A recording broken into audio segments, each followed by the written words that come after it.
Shame-based motivation is when you are doing things because you are bad and you want to feel good, look good, be good to everybody else. And when you are doing that, the problem with shame-based motivation is it works for a while. We do quit drinking, we do lose the weight, we do the hard thing. But then when the shame goes away, so does the motivation. Welcome to the Confident Podcast. I am Lisa Tarkington, your host of this podcast. If you found yourself hitting play on this podcast, it means it was meant for you. My goal is to help empower and guide you to become a better version of yourself through conversation, advice, and tips that are real, vulnerable, and authentic. I am excited to have you join this journey with me. So let's get started. Well, welcome everybody to the Confident Podcast. I am your host, Lisa Tarkington, and it's such an honor to be in the seat talking to all of you guys about confidence, about things that really matter, and really just kind of diving into people's real life experiences, getting tools and tips and tricks. I think I say this every week, but this is like the coolest job ever to just be hosting a podcast to talk about confidence, which has been something that I've integrated into my life since the early 20s. Now, I should have been doing this a long time ago, but that's really where I started to put tools into my life, strategies into my life to really help myself. And so you guys have been along on this journey with me for a few years now. And last episode, I shared a lot about my word was discipline this year. I told you guys I would keep you guys posted on how that's going. And it is going good. I'm going to say good, not amazing, but I would say that changing and having a word that really resonated with me this year was a really good change into how I looked at 2024. And I picked a word that really meant something to me that I knew that I had to be intentional about every day. And so it's been really awesome to see the discipline with my inbox, for example, or my discipline with the gym, or a variety of different things in my life that I kind of just said, I'll just do that later. Now becoming kind of a forefront of my day and really freeing up time for me on my weekends. So I hope that anybody that set the intention of having a word for the year, it is going really well. If this is your reminder that it's not going well, I want you to reflect for a second and just think about what do you need to change. There's plenty of time. We have a lot of 2024 ahead of us. And so think about how do you be intentional with your word and following it up with action. So if you want to share that with me, just send me a message at lisa@lisatarkington.com. Would love to hear how you are using your word this year. So we are going to dive into today's episode, which is all about really stepping into your personal power from addiction to empowered entrepreneurship. Now, I'm excited for this because A, we're going to be talking about personal power. B, we're going to be talking about addiction and changes that we need to make to stop self-sabotaging ourselves. And then as someone who works in the entrepreneur world, I love meeting other entrepreneurs to really help them, or not help them, learn from them, but help you guys learn a variety of things that can help you with your entrepreneurship journey. So with that, our guest today is Colleen Kachmann, a master recovery coach. So welcome, Colleen. Thank you so much. It's so good to be here, Lisa. And I'm right there with you with really being intentional with my thoughts and my actions of what do I need to do today to be where I want to be in a year. So that's a powerful intention to have a vision. Yeah. I love that. So do you have a word for the year? You know, I didn't do the word thing until I saw it was like trending. My word, it would be balance and just evening out. As an entrepreneur, I tend to work and work and work and wake up 3 months later and realize I have no plans and I have no friends.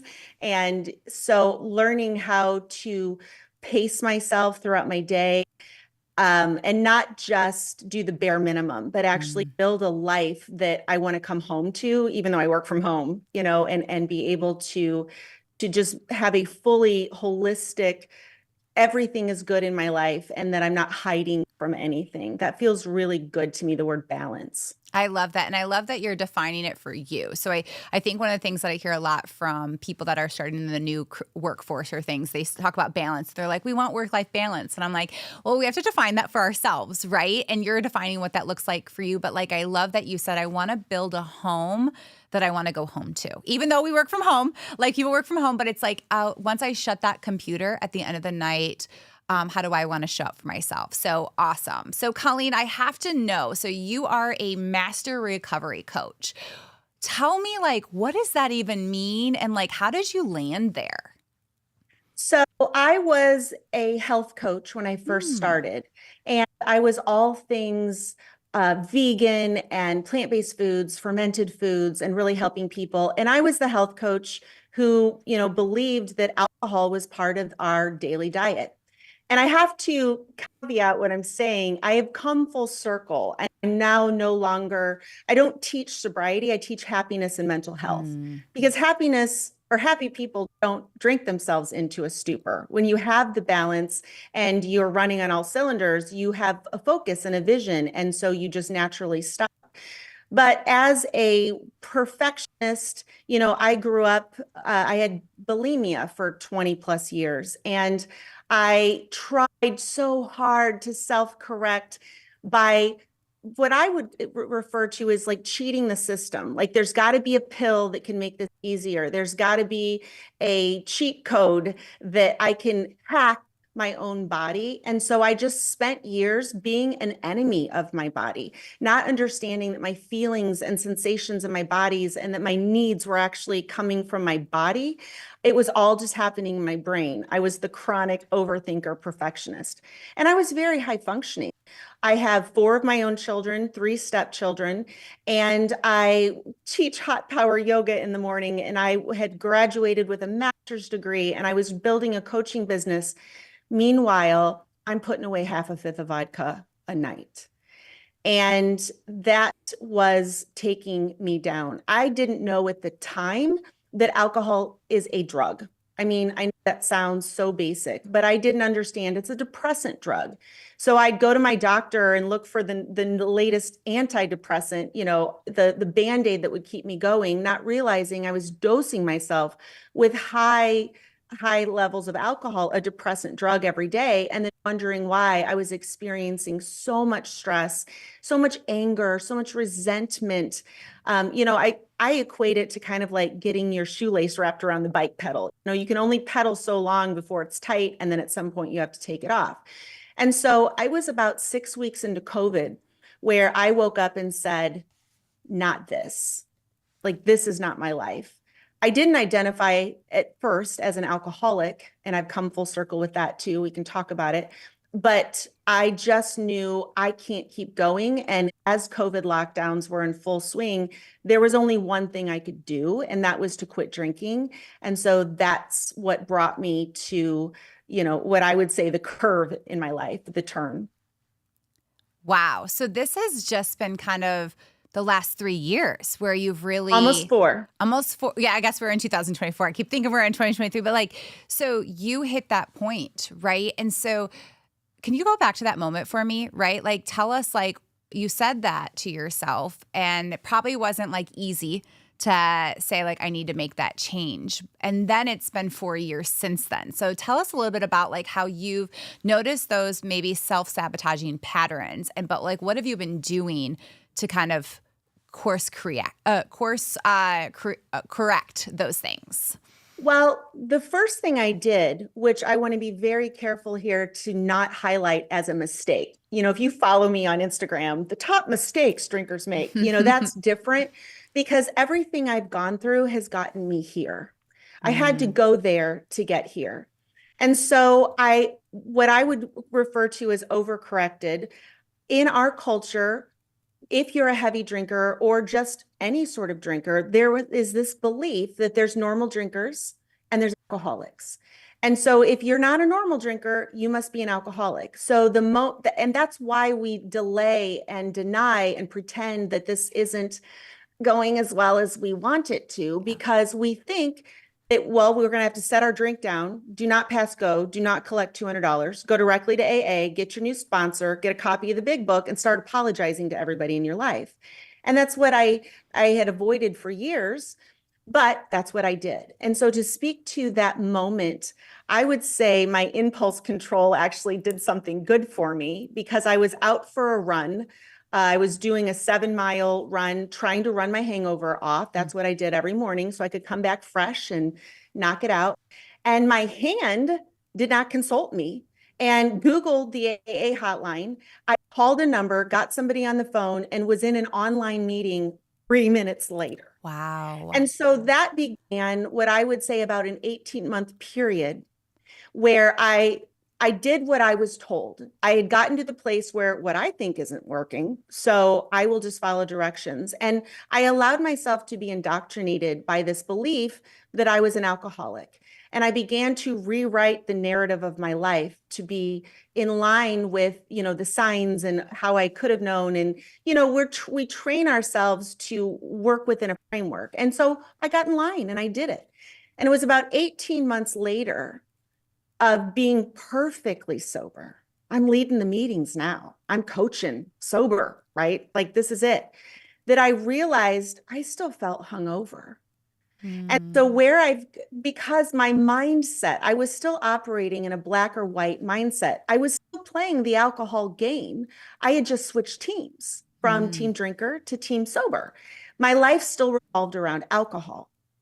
And so that was where I started to realize that and it's evidence-based that when you are taught that you can't control yourself, you are 9 times more likely to binge drink in the future. So everybody that's sent to rehab or court-ordered programs where they have to go to the 12-step and adopt that mindset, that's why they keep coming in and out. It perpetuates the treatment industry.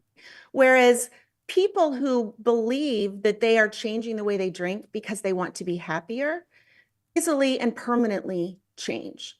And so when I stumbled upon that research and I realized that my belief about myself as an alcoholic was just another form of perfectionism wrapped in a black and white, all or nothing, life or death decision, I realized that I could let go of that story as well and just look forward. Where do I want to go and who do I want to be and step into that? So I no longer identify as a woman who used to have a drinking problem. I mean, we could sit around and I can tell you all of the problems I've ever had and we will laugh. They have nothing to do with who I am now. Wow. First off, I have never thought about it in the sense that you just said it of you just switched teams. Right? Yeah. And like how like you wrote in a way a new narrative, or you thought you were writing a new narrative, innocent, which you were like making some changes. But then for you now to have that moment of like, wow, I can really write my own story. And so when you had that moment of like, I'm going to change this, I'm going to change how I see myself, that narrative and stuff, like, what did that feel like? It felt like a glitch in the matrix. It happened when I was 2.5 years sober. I was sitting at my parents', my brother, we all have been fun, big party people. And my brother had said, no, I'm not having any wine. I was drinking a mocktail. And I looked at him and I go, ooh, you're not drinking? I go, ooh, did Molly tell you you're getting a divorce if you don't knock it off? Or did you get fired? Did you get a DUI? And he looked at me. And the way he looked at me, like I was embarrassed. And he goes, saying no to a glass of wine doesn't mean I have a drinking problem. And that's when I realized the truth of like, oh my God, this is a thinking problem and I still have it. So it was a glitch in my matrix where I saw an alternate universe where I'm just a normal human learning the lessons of life, usually the hard way, and correcting and moving on. So in that moment, I realized in some ways I was a little ashamed because I built a business on sober coaching. Now I call myself a soberish recovery coach. And I don't speak of recovery in terms of alcohol. It's more of mindset, burnout, overwhelm, overthinking is really what I help people with. Amazing. And the mindset, I mean, you kind of said this earlier in a way, like our minds put tricks on us, right? They have tricks on us. They like can tell us stories. The gremlin on our shoulder can really show up a good amount of times, especially in moments of being uncomfortable, right? Like that uncomfortable piece. But I think a lot of times when we think about unhealthy coping mechanisms, it's also about like not understanding the why behind we're doing those things or the mindset. And so what have you found from having unhealthy coping mechanisms to finding new ones, like how your emotional connection has grown because of that? Oh, so much. But I will identify for you the big difference that anybody listening that struggles with any sort of self-sabotage is to recognize when shame-based motivation is in play. Shame-based motivation is when you are doing things because you are bad and you want to feel good, look good, be good to everybody else. And when you are doing that, the problem with shame-based motivation is it works for a while. We do quit drinking, we do lose the weight, we do the hard thing. But then when the shame goes away, so does the motivation. And so we end up in this cycle because now I feel confident and now I feel strong and now I feel like I got this. And so then we stop doing the things that we want to do because we're not used to, and this is very biological as well, our story that we tell ourselves and our emotions, it all ties into our dopamine. So when your brain is wired to, your dopamine responds to you chasing the carrot, then that's going to set you up for a cycle of self-sabotage, where what I teach now is emotional sobriety, where you're able to connect to the experience. Why is alcohol use disorder, which is drinking too much, right? Why is that a mental health issue? Because the story in your head isn't matching your experience. You think you love to drink. That's what most people think. Well, I just really love to drink. Well, then why are you coming to a sober meeting? Like, that doesn't make any sense. So you're not telling yourself the whole truth. My new favorite book is by Brad Blanton, and it's called Radical Honesty. And he says in there, yesterday's truth is tomorrow's bullshit. And you have to learn how to not be attached to what worked yesterday or what you thought yesterday. Instead, connect with the experience in your body so that you're always able to meet your own needs and allow for growth.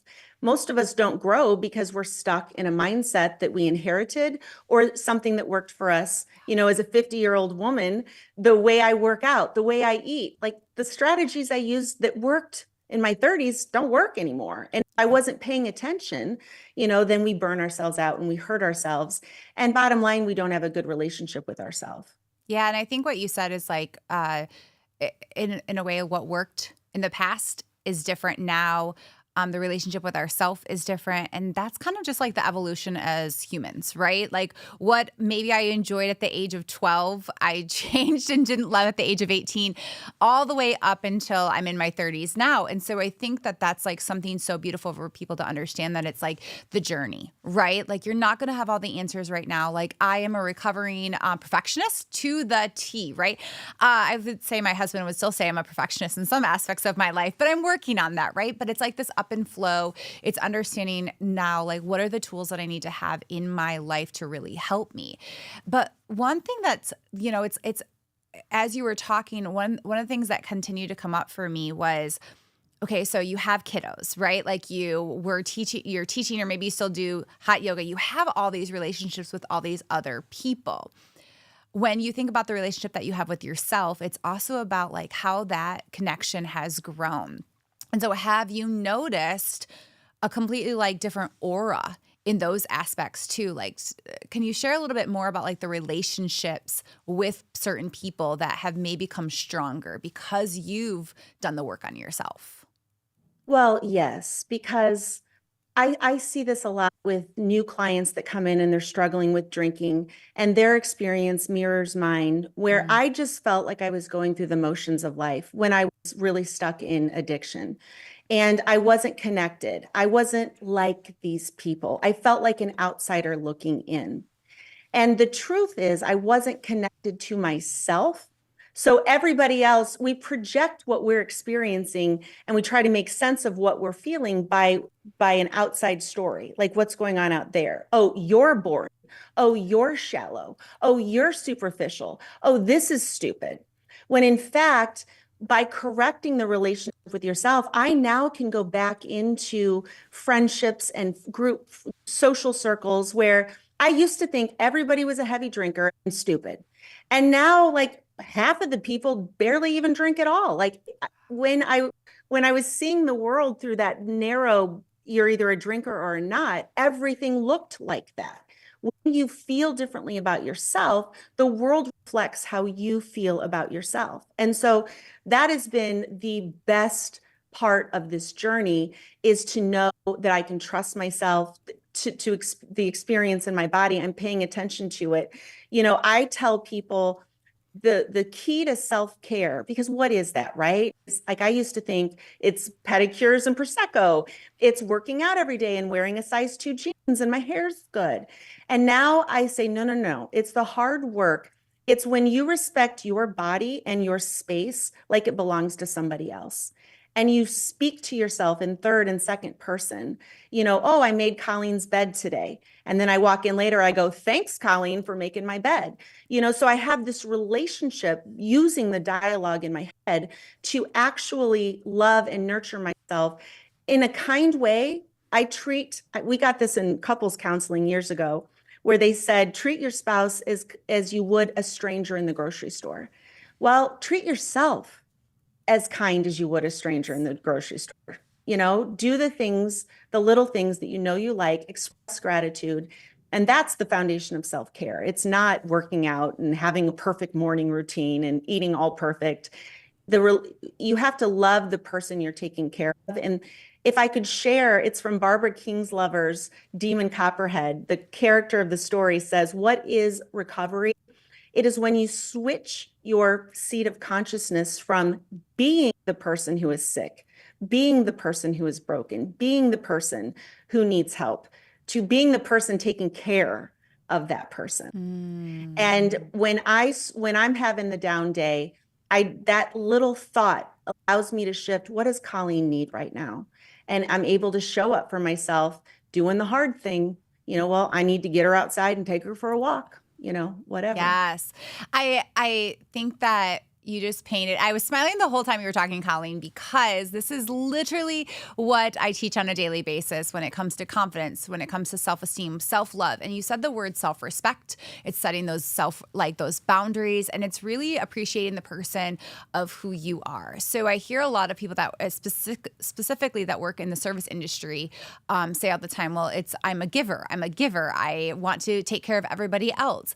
But it's back to that ripple effect of change that happens. And I teach a lot around the me, we, us model, all evidence-based about how when we take care of ourselves, that ripple effect of positive change happens on other people.